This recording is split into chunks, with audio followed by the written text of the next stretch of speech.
पाजी अस्सलाम वालेकुम, सबको ईद मुबारक। और अल्हम्दुलिल्लाह जिस तरह पूरा रमज़ान उम्मीद करते सब ने नमाज़ पढ़ी है पाबंदी के साथ, और इंशाल्लाह आगे भी इसी तरह रहेगा।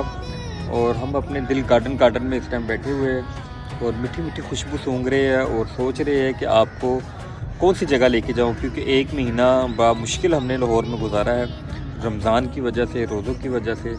अब इंशाल्लाह निकलेंगे एक नई नई जगहों पे आपको दिखाने के लिए। वही सोचने प्लानिंग है कौन सी जगह पे जाए आपको नई अपडेट दे। इंशाल्लाह ईद का पहला दिन घर में और बाकी दिन सारे बाहर।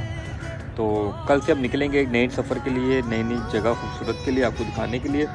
तो आज अपने गार्डन में अपने फूलों को वक्त टाइम दे रहे हैं, ताकि फिर पता नहीं कब मौका मिले इनको टाइम देने का। उम्मीद करते हैं अब सब खुश रहे अपनी फैमिली के साथ।